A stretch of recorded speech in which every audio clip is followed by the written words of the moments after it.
President Donald Trump's maximum pressure strategy against North Korea continues. Unfazed by the regime's recent peace overtures to Seoul, the U.S. Treasury Department announced new punitive measures on 24 entities and individuals linked to the communist state's nuclear and missile programs. Hee-jun looks into the measures aimed at forcing Pyongyang to abandon its weapons developments.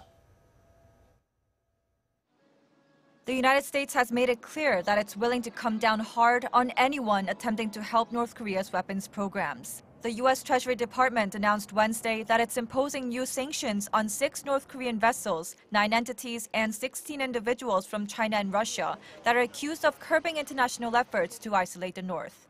Treasury Secretary Steven Mnuchin said in a statement that the Treasury continues to systematically target individuals and entities financing the Kim regime and its weapons programs, including officials complicit in North Korean sanctions evasion schemes.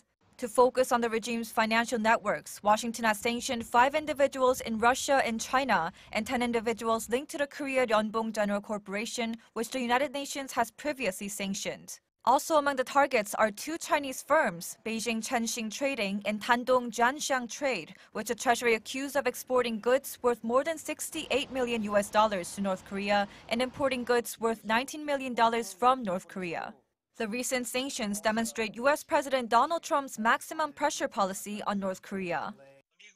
The U.S. believes that despite the ongoing inter-Korean talks and the North's participation in the Pyeongchang Games, there's no change in the regime's nuclear ambitions. North Korea is still developing and flaunting its nuclear capabilities, forcing the U.S. to maintain its excessive pressure on the regime.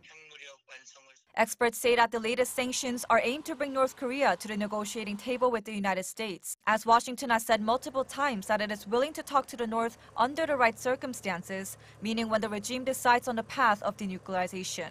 The South Korean Foreign Ministry says the recent sanctions reflect the United States' willingness to solve the nuclear issue and that South Korea will cooperate in its efforts to reach a peaceful resolution.